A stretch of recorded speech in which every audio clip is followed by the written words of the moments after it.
नमस्कार, माझं नाव अर्चना. डान्स आणि फूड चॅनलमध्ये तुमचं स्वागत आहे. तर आज आपण मस्त असे पारंपरिक पद्धतीने चालत आलेल्या गूळ आणि गव्हाच्या पिठाचे कडकण्या कशा करायच्या ते बघणार आहोत आणि तेही कशा खुसखुशीत होतात याच्या काही टिप्स आज मी तुमच्यासाठी देणार आहेत. तर त्यासाठी लागणारे साहित्य बघूया.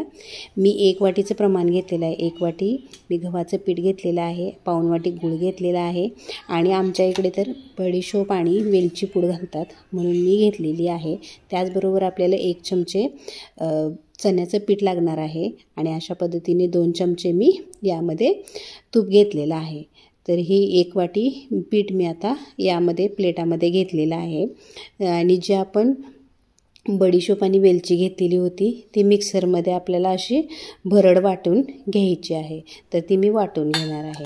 आता हा जो गूळ आहे तर या गुळामध्ये आपल्याला थोडंसं 1 पाऊण वाटी पाणी टाकायचं आहे आणि हा गूळ छान मिक्स करून घ्यायचा आहे, म्हणजे विरघळून घ्यायचा आहे पाण्यात, म्हणजे आपल्याला कडकणे करायला सोपे जातील. तर अशा पद्धतीने हा मी गूळ सगळा विरघळून घेतलेला आहे. आता या पिठामध्ये आपल्याला काय करायचं आहे, मीठ टाकायचं आहे आणि 1 चमचा आपल्याला चण्याचं पीठ टाकायचं आहे. तर अशा पद्धतीने हे 1 चमचा मी बेसन पीठ टाकलेलं आहे. तर हे मी छान असं मिक्स करून घेणार आहे. आता यामध्ये आपल्याला तुपाचं मोहन टाकायचं आहे. तर 1 वाटीसाठी मी 2 चमचे तुपाचं मोहन गरम टाकलेलं आहे. त्याच्यामुळे काय होते, आपली कडकणी छान खुसखुशीत होते. तर अशा पद्धतीने थोडं गरम होतं म्हणून चमच्याने मी मिक्स करून घेतले आणि नंतर अशा पद्धतीने हाताने मी छान याला मिक्स करून घेतलेलं आहे. तुम्ही बघू शकता अशा पद्धतीने गोळा झालेला आहे. आता जे बडीशोप आणि वेलची पूड होती ना ती मी वाटून घेतलेली आहे आणि अशा चाळणीच्या साह्याने ही यामध्ये टाकलेली आहे आणि यालासुद्धा मी मिक्स करून घेणार आहे. आता आपल्याला काय करायचं आहे, जे गुळाचं पाणी आपण तयार केलेलं होतं ते आता यामध्ये आपल्याला टाकायचं आहे. तर मी आपल्या कडकने छान दिसावं म्हणून हळद टाकलेली आहे. तर ही हळदसुद्धा मी छान मिक्स करून घेणार आहे आणि आता जे गुळाचं पाणी घेतलेलं होतं ते आपल्याला यामध्ये असं गाळून टाकायचं आहे, म्हणजे काही जर गुळामध्ये घाण असेल वगैरे तर त्या चाळणीने चाळल्यामुळे ती त्यात राहील. अशा पद्धतीने मी काय करत आहे, गुळाचं पाणी टाकून हे पीठ आपण मळून घ्यायचं आहे. आपल्याला पीठ जास्त चपातीसारखं पातळ मळायचं नाही आहे, आपल्याला घट्ट असं पीठ मळायचं आहे. जेवढं तुम्ही छान घट्ट पीठ मळशिलात तेवढ्या तुमच्या कडकण्या छान खुसखुशीत होतील. अशा पद्धतीने मी पीठ मळून घेतलेलं आहे. 10 मिनटं आपण झाकून ठेवून देणार आहे. तुम्ही बघू शकता 10 मिनटानंतर हे पीठ आपलं असं झालेलं आहे.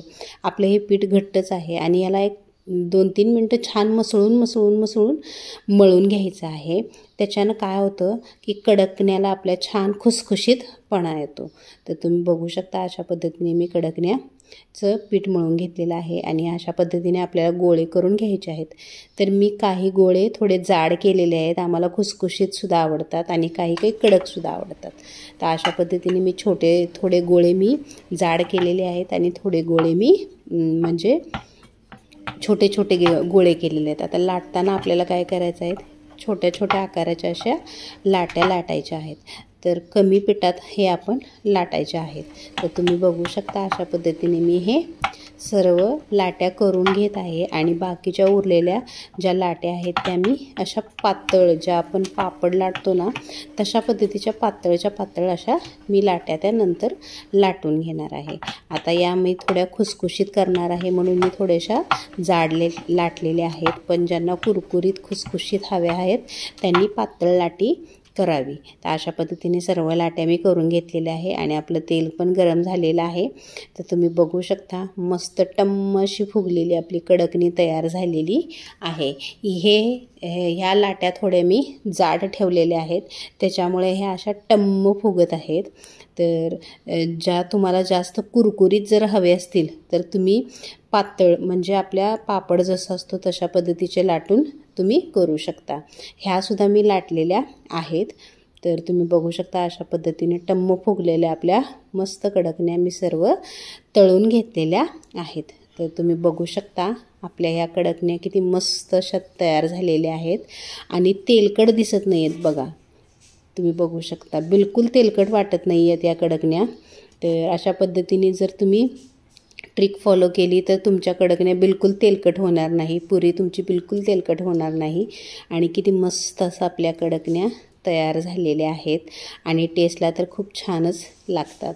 तर तुम्हाला मी दाखवते, ह्या सगळ्या आपल्या वरच्या आहेत त्या मी थोड्या जाड लाटलेल्या आहेत आणि ज्या खालच्या बाजूला दिसत आहेत त्या सर्व पातळ लाटलेल्या आहेत। आता पातळमधली एक कडकणी मी तुम्हाला तोडून दाखवते। बघा किती खुसखुशीत झालेली आहे, याचा आवाज बघा,